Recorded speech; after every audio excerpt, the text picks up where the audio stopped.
தீபம் வலையொலி ஆசிரியர் சொந்தங்களே, கட்டுரை எழுதுவது எப்படி அப்படின்னு கடந்த 2 வாரங்களாக நம்மளுடைய கல்லூரி பேராசிரியர்களுக்கு நான் தொடர்ந்து வகுப்பெடுத்துட்டு இருக்கேன்.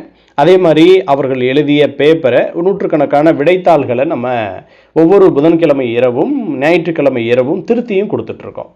இந்த விடைத்தாள்களை எல்லாம் பார்க்கிற போது நமக்கு என்ன தோணுது அப்படின்னு பார்த்தீங்கன்னா, நீங்கள் கல்லூரி பேராசிரியர் தேர்வில் உங்களுடைய கட்டுரை பகுதி தான் பெரிய மாற்றத்திற்கு உள்ள ஒரு பகுதியாக இருக்கும் என்று தோன்றுகிறது.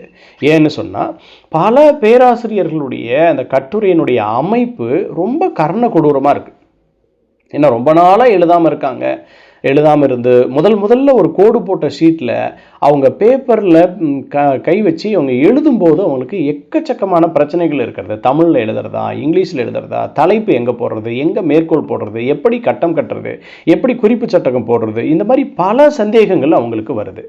அதனால் ஆரம்பத்தில் நான் என்னவோ நினச்சேன், ஆனால் அது போக போக பார்க்கும்போது ஒரு பயிற்சி இல்லாமல் நீங்கள் நேரடியாக போய் நான் அங்கேயே எழுதிக்கிறேன் அப்படின்னு யாராவது இருந்தீங்க அப்படின்னு சொன்னால், தயவு செய்து நீங்கள் பயிற்சி மையத்தில் போய் சேர்கிறீர்களோ இல்லையோ அது அப்பாற்பட்ட விஷயம். ஒரு ரூல்டு நோட்டை வாங்குங்க. வாங்கிட்டு உங்களுக்குன்னு கொடுக்கப்பட்ட அந்த பாடத்திட்டத்தில் நீங்களே ஒரு கொஷினை உருவாக்கி ஒரு 2 பக்கம் அல்லது 3 பக்கம் எழுதி பாருங்கள். அப்பொழுது உங்களுக்கு நடைமுறை சிக்கல்கள் என்னென்ன இருக்கிறது என்பது தெரிய வரும். சரிங்களா? அதனால் முதல்ல சோதனை செஞ்சுக்கோங்க. எப்பொழுதுமே பயிற்சி எடுத்துக்கொள்வதிலே எந்த விதமான தயக்கமும் நீங்கள் காட்டக்கூடாது. ஒரு முறை ஒரே ஒரு விடைத்தாளை எழுதி பாருங்கள். உங்களுக்கு எவ்வளவு சிக்கல்கள் வருகிறது என்பது உங்களுக்கு நன்றாக தெரியும்.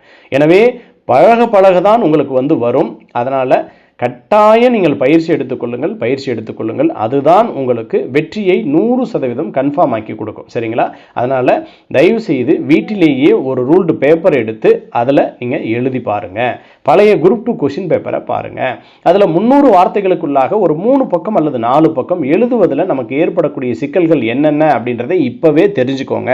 தேர்வு எழுதிட்டு வந்ததுக்கப்புறம் நான் அப்படி பண்ணியிருந்தா பரவாயில்ல, இப்படி பண்ணியிருந்தா பரவாயில்ல, அவங்க சொன்னதை நான் கேட்கல, இவங்க சொன்னதை நீங்கள் கேட்கல அப்படின்னு சொல்லி முடிந்ததற்கு பிறகு நீங்கள் வருத்தப்பட்டு பிரயோஜனம் இல்லை. அதனால் முன்னாடியே யோசிங்க, சரியாக முடிவெடுங்க. உடனடியாக ஒரு பேப்பரை வாங்க. அதில் நீங்கள் ஒரு கேள்விக்காக படித்துவிட்டு அந்த கேள்விக்காக விடையளிக்க தொடங்குங்கள். உங்களுக்கே புரியும் எவ்வளவு சிக்கல்கள் இருக்கிறது என்பது. சரிங்களா? அதனால் உடனடியாக அதிலிருந்து அந்த சிறு சிறு தவறுகள் தான் அதிலிருந்து கொஞ்சம் கொஞ்சமாக விடுதலையாகுங்கள். நன்றாக படியுங்கள். அனைவருக்கும் நல்வாழ்த்துக்கள்.